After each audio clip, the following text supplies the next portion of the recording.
नमस्कार दोस्तों, हमारे YouTube चैनल पर एक बार फिर आपका स्वागत है। आज मैं आपके लिए मध्य प्रदेश शिक्षक वर्ग 2 संबंधी एक और इम्पोर्टेंट वीडियो लेकर आया हूं। इसमें आज हम बात करेंगे पार्ट ए में पूछे जाने वाले 30 प्रश्नों के बारे में, जो कि सभी सब्जेक्ट के अभ्यर्थियों के लिए कंपलसरी है।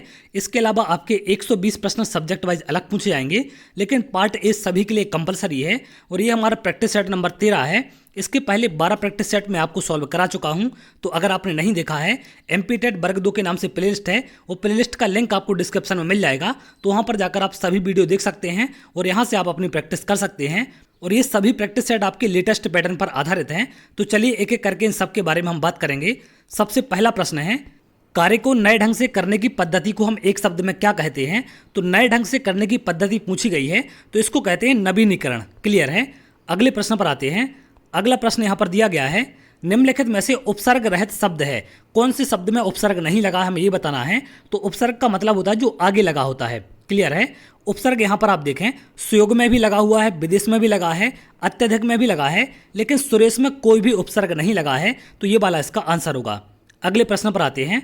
अगला प्रश्न यहाँ पर दिया गया है, निम्न में से सरल वाक्य का चयन करें। तो इन चार में से हमें सरल वाक्य बताना है। पहला है, उसने कहा कि कार्यालय बंद हो गया।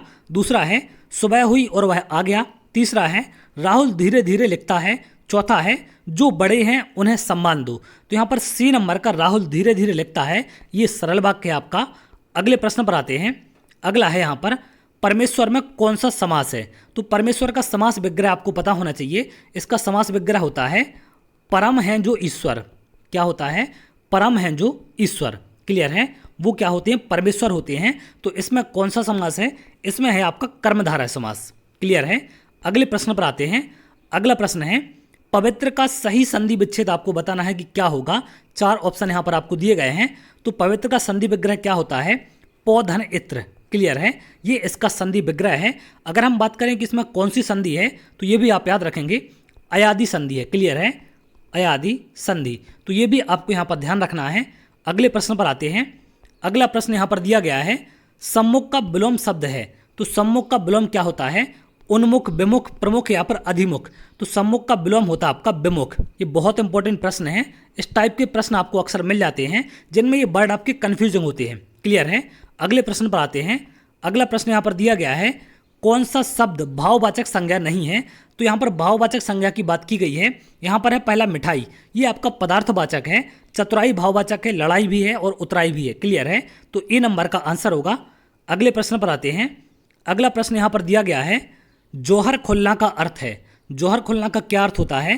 क्रुद्ध होना, परीक्षा होना, जौहर टूट जाना या फिर भेद का पता लगना। तो जौहर खुलना का मतलब होता है भेद का पता लगना। क्लियर है। कोई सीक्रेट बात होती है जिसका किसी को पता नहीं होता है, तो उसको हम बोलते हैं जौहर खुल जाना, अगर उसका पता चल जाए। अगले प्रश्न पर आते हैं। अगला प्रश्न आपको यहाँ पर सिनोनिम बताना है, सेम मीनिंग वाला वर्ड। यहाँ पर आपको शब्द दिया गया है मोटिव। मोटिव का मतलब होता है इरादा। इनमें से 4 में ऑप्शन अगर आप देखें, पहला है रीजन। रीजन का मतलब होता है कारण। ओकेजन का मतलब होता है अवसर। इंटेंशन का मतलब होता है आपका इरादा। प्रिपरेशन का मतलब आप जानते हैं तैयारी होता है। तो मोटिव का मतलब होता है इरादा और इंटेंशन का भी मतलब होता है आपका इरादा। तो सी नंबर का इसका आंसर होगा। अगले प्रश्न पर आते हैं। अगला प्रश्न यहाँ पर आपको बताना है, करेक्ट वर्ड बताना है कि स्पेलिंग कौन से शब्द की यहाँ पर सही है। ओमिटेड शब्द लिखा है, तो इसकी सही स्पेलिंग होती है OMITTED। तो इन 4 ऑप्शन में आप देख सकते हैं, पहले वाले में स्पेलिंग लिखी हुई है, तो पहला वाला इसका आंसर होगा। इसका मतलब आप याद रखेंगे, इसका मतलब होता है छोड़ जाना या भूल जाना। क्लियर है। तो इनको चाहे तो आप लिख सकते हैं, छोड़ जाना या भूल जाना। अगले प्रश्न पर आते हैं। अगला प्रश्न यहाँ पर दिया गया है, यहाँ पर आपको वन वर्ड बताना है कि क्या होगा।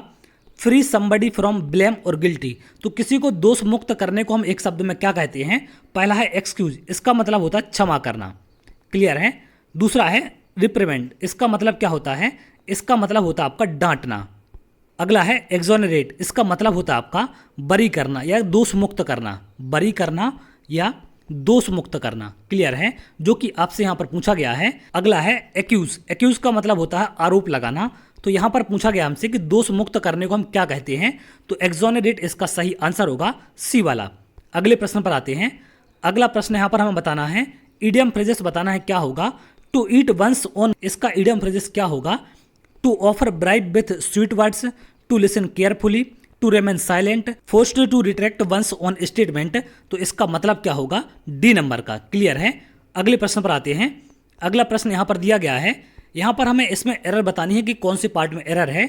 The police have received 2 important informations that can help them solve the triple murder case, या फिर नो एरर। तो इसमें से कहाँ पर इसमें गलती है? अगर एक शब्द देखेंगे आप, टू इंपॉर्टेंट के बाद यहाँ पर लिखा है इन्फॉर्मेशंस, तो इन्फॉर्मेशंस नहीं होता, यहाँ पर इन्फॉर्मेशन होता है, इसका प्लूरल नहीं बनता, इस बात का ध्यान रखेंगे। तो यहाँ पर इन्फॉर्मेशन होना चाहिए, तो इस वाले पार्ट में गलत है, बी नंबर का आंसर होगा, क्योंकि यहाँ पर एस नहीं आएगा आपका। क्लियर है? इन्फॉर्मेशन के साथ कभी भी एस नहीं लगता है, इस बात का ध्यान रखेंगे। अगले प्रश्न पर आते हैं। अगला प्रश्न यहाँ पर दिया गया है, चौगान या पोलो बोलते हैं इसको हम, खेलते समय घोड़े से गिरने के कारण किसकी मृत्यु हुई थी? तो इनमें से किसकी मृत्यु हुई थी? कुतुबुद्दीन ऐबक की। अब इनके बारे में कुछ बातें और आप यहाँ पर ध्यान रखेंगे। गुलाम वंश की स्थापना किसने की थी? कुतुबुद्दीन ऐबक ने। 1206 से 1210 तक इनका कार्यकाल रहा। अगला इंपॉर्टेंट पॉइंट है, दिल्ली की सल्तनत पर काबिज होने वाला पहला वंश गुलाम वंश था, तो गुलाम वंश से ही दिल्ली सल्तनत की शुरुआत हुई थी। और रजिया सुल्तान का नाम आप सभी ने सुना होगा, दिल्ली की सुल्तान बनने वाली पहला महिला सुल्तान थी ये, रजिया सुल्तान। क्लियर है? तो इन पॉइंट को भी आप ध्यान रखेंगे। अगले प्रश्न पर आते हैं। अगला प्रश्न यहाँ पर दिया गया है, बचपन बचाओ आंदोलन की शुरुआत 1980 में मध्य प्रदेश के किस शख्स ने की थी? शंकर दयाल शर्मा, कैलाश सत्यार्थी, लता मंगेशकर या जया बच्चन? तो इनका लगभग आप सभी आंसर जानते होंगे। कैलाश सत्यार्थी ने इस अभियान की शुरुआत की थी। आगे आप देखें, इनके बारे में कुछ चीज़ें और आप याद रखेंगे। बचपन आंदोलन की शुरुआत 1980 में हुई थी, तो ये भी आपसे सन यहाँ पर पूछ लिया जाता है।